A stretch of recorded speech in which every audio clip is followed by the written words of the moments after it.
Good afternoon, everybody. This is Ellie Feldman from Wingman Insurance, and thank you very much for joining me. Today, we're going to do a little bit of an introduction to Wingman. The session that we've set up, this monthly recurring session, is for new users who have questions about how to do things. And so the format's going to be the following. I'm going to talk about a concept pertaining to cyber. I'll take everybody's questions, and then I'm going to show you some features of the system that maybe you don't know about. I'll do a demo if you guys would like. But what I encourage you to do, please, is chat into the area on your screen where it says questions or chat, and please throw all your questions at me. I'd really like to hear them, and that's really the point of this session.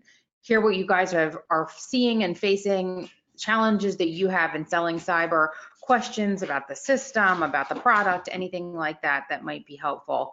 I'm all ears and here for whatever you guys need. So without further ado, I would like to just quickly switch my screen and talk a little bit about ransomware.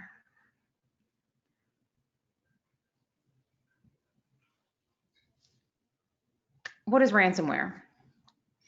Ransomware is the single most common form of cyber attack occurring to small to medium-sized businesses today.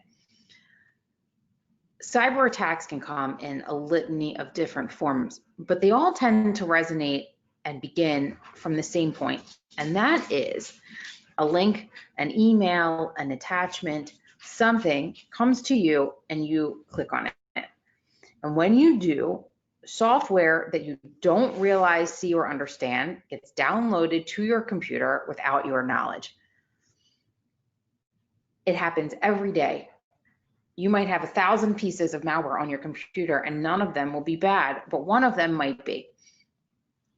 And a bad actor who puts this malicious code on your computer can turn it on at any time and essentially lock you out of your own computer. Obviously, that's problematic. What they ask for in return is a certain amount of money, usually paid in Bitcoin, and that poses our first hurdle. You know, what do I do? Am I supposed to pay the ransom or not pay the ransom?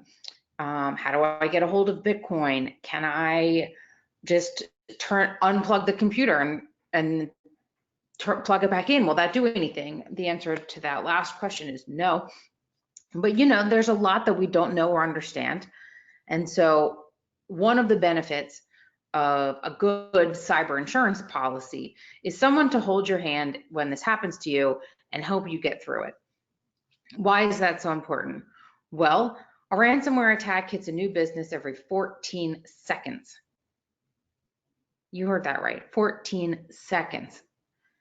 And they anticipate that that number is actually going to get worse in the next couple of years. They think that by 2021, it will be somewhere closer to 11 seconds. The frequency of ransomware attacks has grown 97% in the last 2 years. And it's now costing businesses $75 billion per year. And you might ask yourself, well, why? What's driving that? Well, the average cost of a ransomware attack in previous years, the last measurable number was 2018, was $133,000. That number has skyrocketed.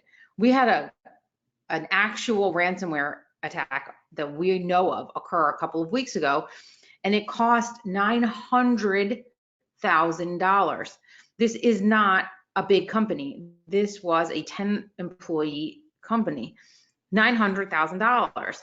Obviously, this company didn't have that kind of money, and the ransomware didn't care. Fortunately, they had a cyber policy, and the cyber policy paid the ransom on their behalf, but it was a terrible situation. So I want to talk a little bit about ransomware with you guys because I have you. And there's a handout as part on your, that you can download from your screen. That's exactly what you're looking at right now and that you can use with your customers.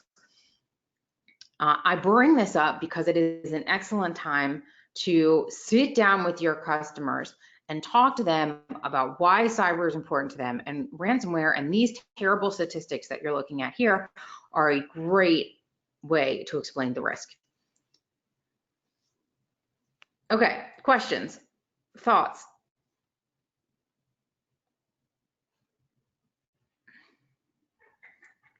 All right, well, that was my introduction. I would like to now talk about the Wingman cyber product and what we can do to help you sell more cyber insurance. So with that in mind, I'm going to switch my screen share. And now you should be able to see my screen. Please, again, at any time that you have questions, type them in. I really want to get all of your questions answered today. Everything from, what does the policy cover to how do I do something in the system? Our goal, if you work with us, you know this. If you don't yet work with us, please come work with us. Our goal is to make selling cyber as easy as possible, and we do that in two ways. We try to arm you with the knowledge that you need, thus these monthly webinars, but also we try to make the process as simple as possible. It's a 6-question application, and we're trying to make it as easy as you can. Now, to my first point, with the tools that you need, don't forget that the tools section in the system and this live chat that's available via this orange oval is here to help you and get your questions answered in real time. So whether it's marketing tools, videos that include demos of the system for new employees, or a breakdown of the coverages in the policy and how they work and what they mean, all of those things are available to you in the tools section.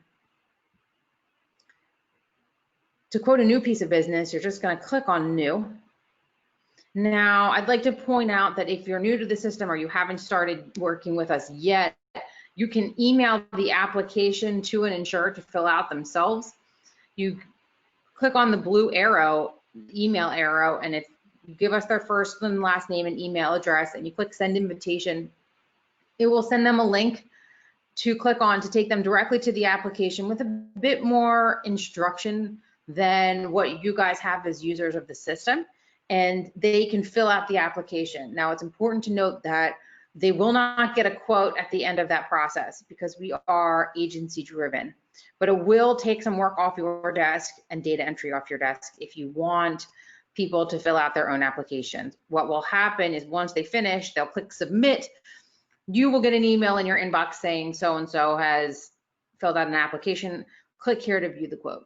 And then it'll take you into the system where you can view the quote, make adjustments, see if there's any issues or comments from underwriting, anything like that. If at any time you're in the system and you have questions, we encourage you to click on the orange circles and ask us. We have lots of resources available to you, and my staff is manning that live chat to help you get your questions answered quickly. Now, if you're quoting a cyber policy, we're going to ask you some basic information. We're going to call it the, I should be able to spell by now.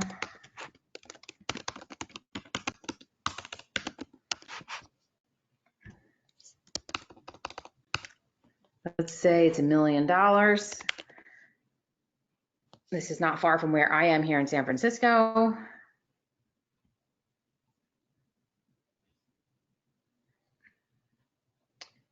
Sorry, we just updated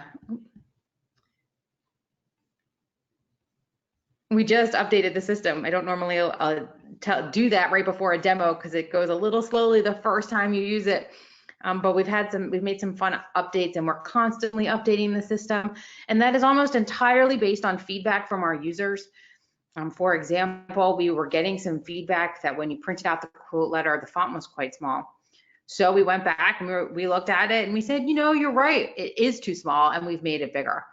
That was one of the changes that went out last week, and we hope that when you pull quotes from this week forward, you'll see that it actually does look much better.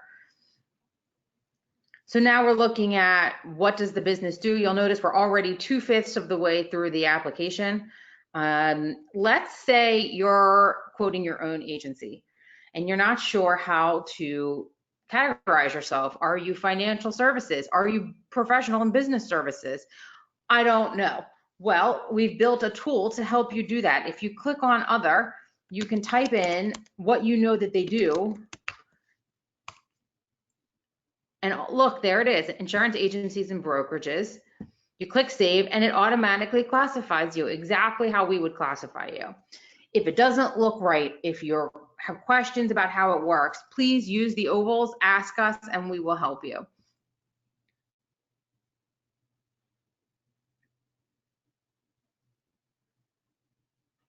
As that's going, guys, if you have any questions at all, please let me know. All right, now we're on question 3 of 5. What kind of records do you process or maintain? Okay, this is a great one to talk a little bit about cyber. We classify records into 3 categories. I'm going to start with the least costly to most costly to replace. And this will sound familiar to you guys as you own all of these records yourself. Least costly would be this middle guy, personal information records. How many times in just the last 12 months have you guys received an email from a company that you've done business with in the past that has said, we have suffered a data breach, a certain number of our usernames or emails and passwords were potentially compromised?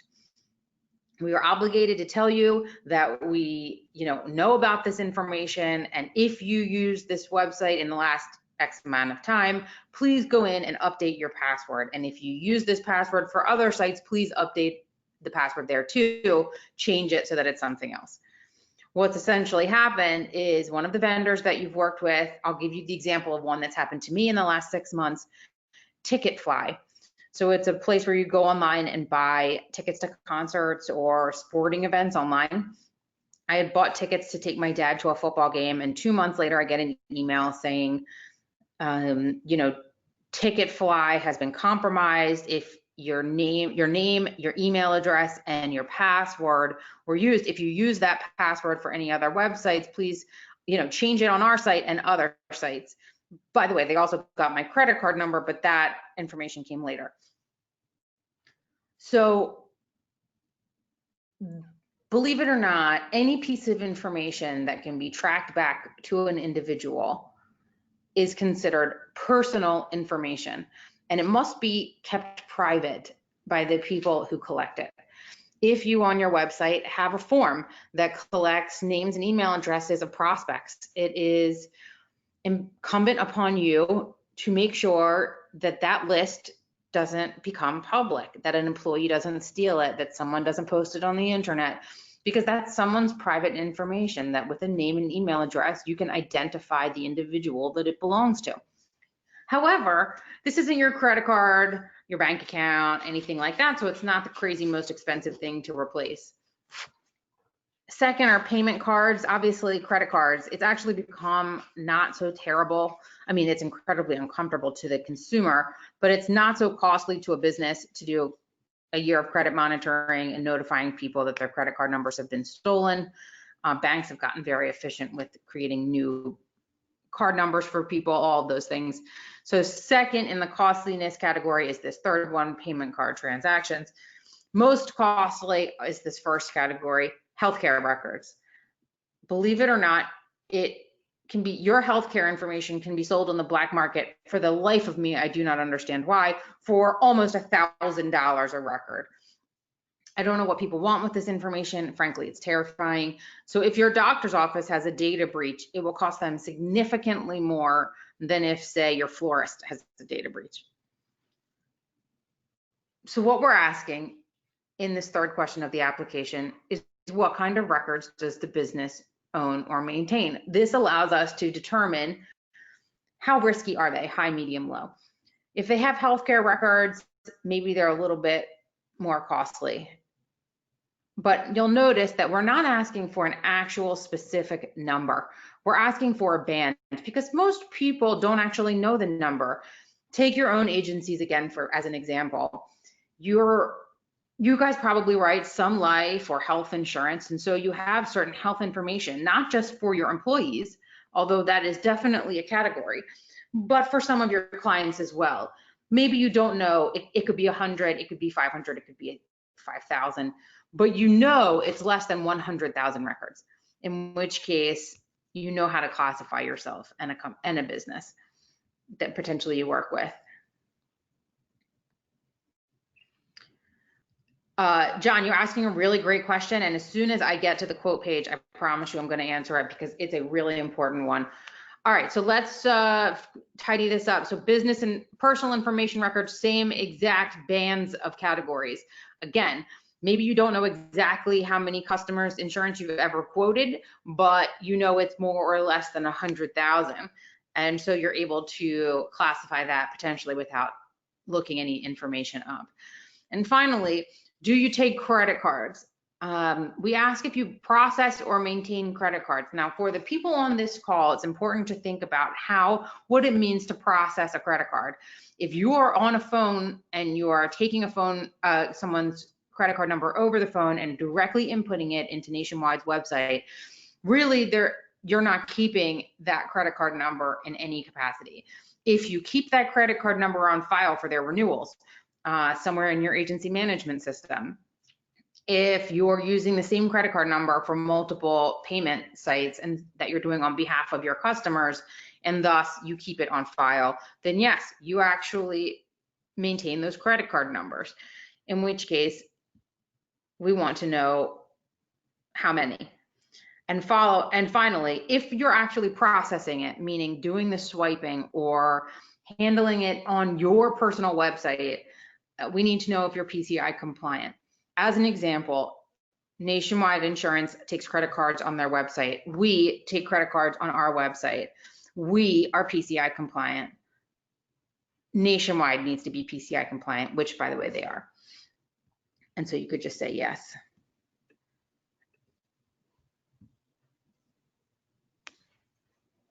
Okay, now you'll notice we're well over halfway, and honestly, that page that I just spent 10 minutes talking about would take you, I don't know, 30 seconds max if you were just doing this yourself. So now we're going to ask the same question 2 different ways. We're going to fix this in the future, but ultimately when we started writing this product, one of the most interesting things that we came across was that nobody really had cyber insurance previously, not substantively. John, this is circling right back into it, your point. Have you ever had a data breach before, a ransomware attack, a social engineering claim? We'll talk about those on another webinar, things like that. If your clients ever actually had some sort of cyber breach, we want to know. It does not mean they're not insurable. In fact, if they've done anything to mitigate it, we're quite sure that makes them the best kind of risk because they're vigilant. But either way, I'm just going to say no for these purposes. And then we're heading to our last page.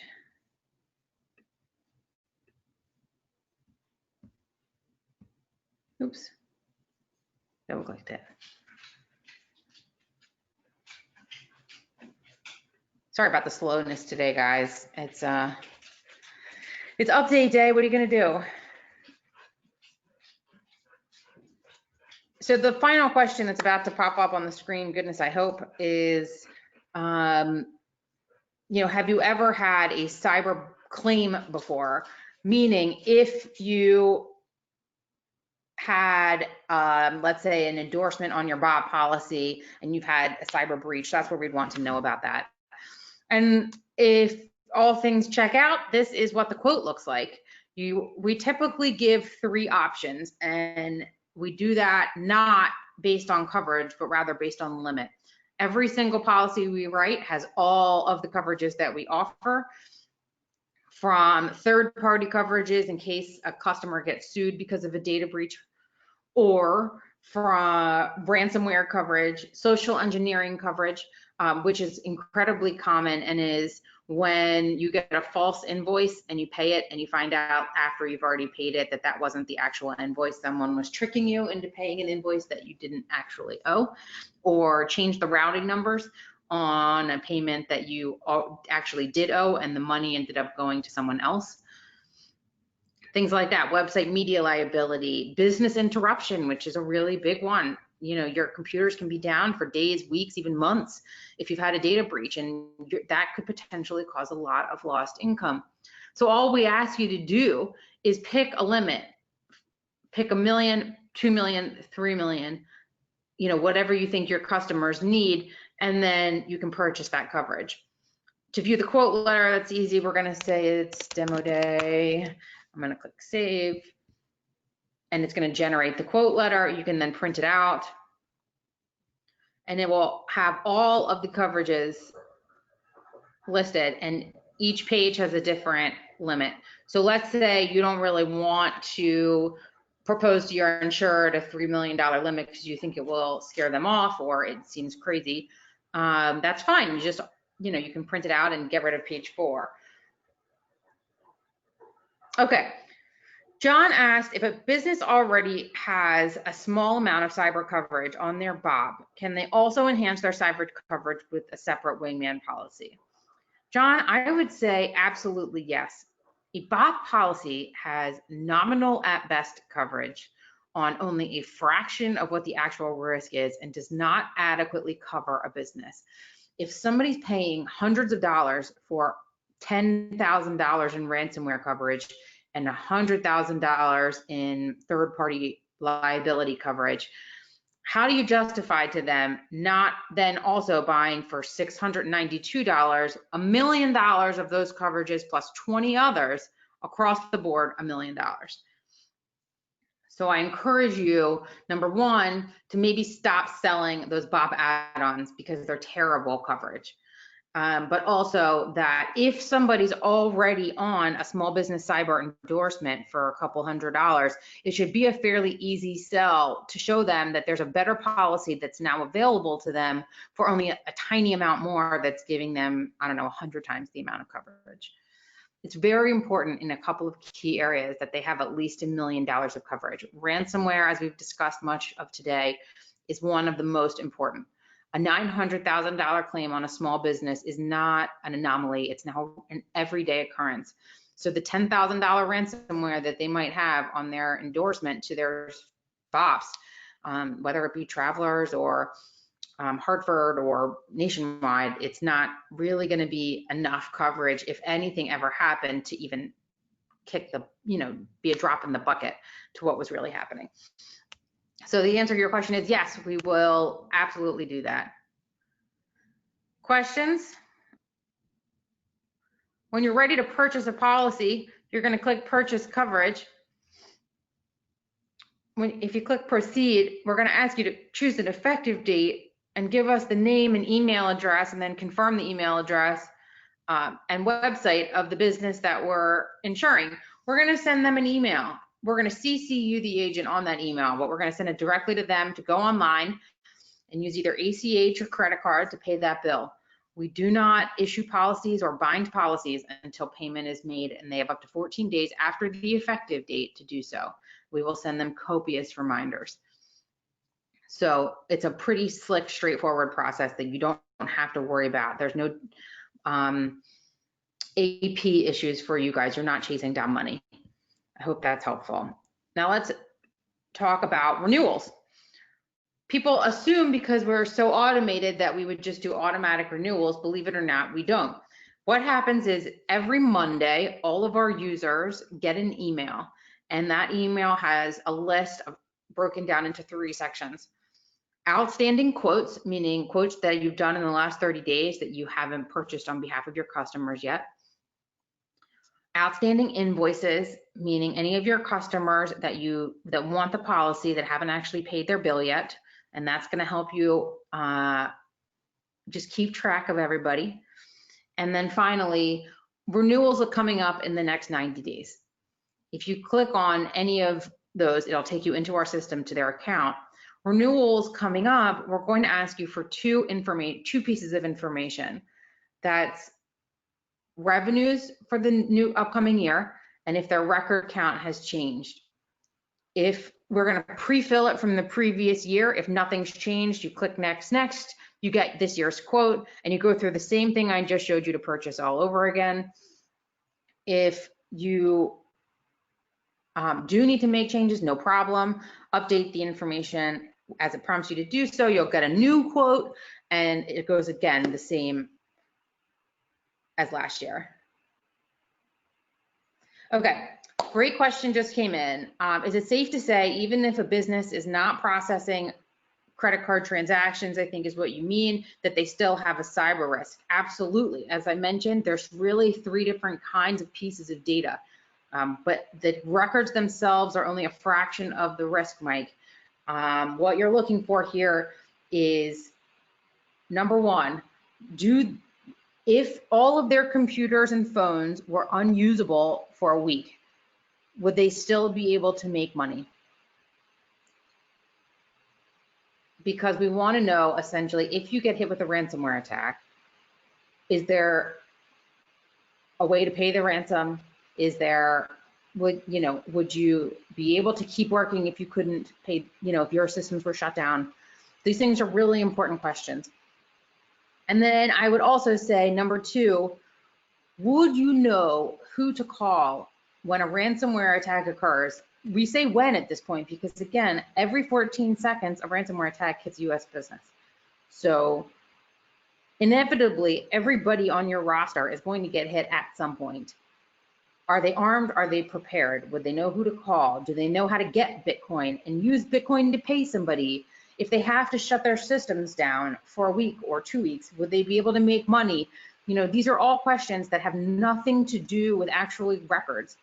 Then that would make a big difference. Let me give you an example of a business that doesn't have records but has a tremendous amount of cyber risk. Trucking. Trucking businesses rely very heavily on dispatchers and knowing what is on a truck, where it's going, and how fast it has to get there. Imagine if you didn't have a computer system for anybody to know what's on this truck, where it's going, how fast it has to get there, which goods on the truck get off at this stop, which goods on this truck get off at the next stop, what is the next stop? If you don't have a computer system that's up and running, what would happen to all the goods on those trucks? Where would you unload them? Would they spoil? All of these things are fascinating questions that lead anybody in the trucking industry to really think hard about needing a good high limit cyber policy. The next question I got is, we are with First Choice, which is great. Everybody on here should be with First Choice. How do we know if our agency is set up to quote and bind through Wingman? I'm going to give you my email address, John, and I'll try to follow up with you after this. And anybody else who's on here, if you're not sure if you're able to quote with our system, or if you want to get able to quote with our system, email me at Ellie, it's ELLIE at wingmanins.com. I'm going to put it on the chat box.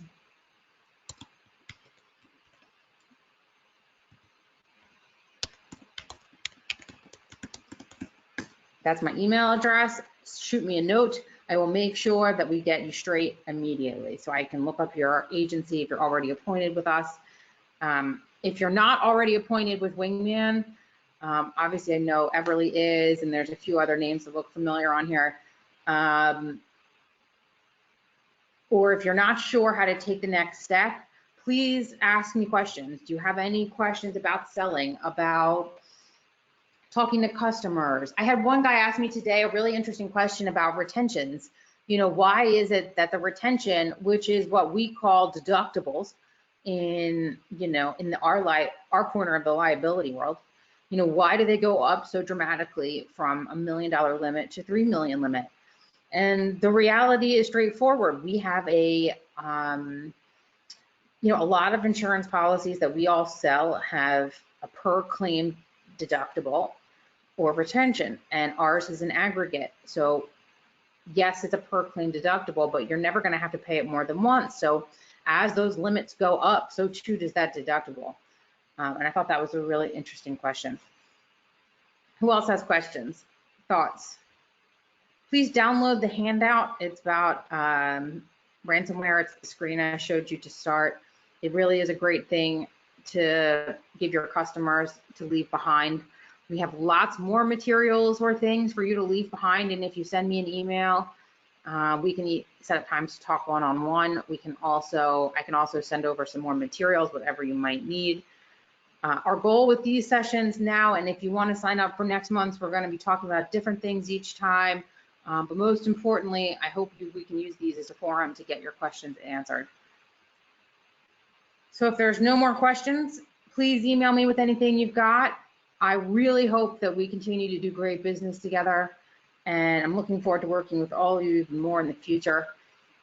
Thank you for joining us. Have a good day.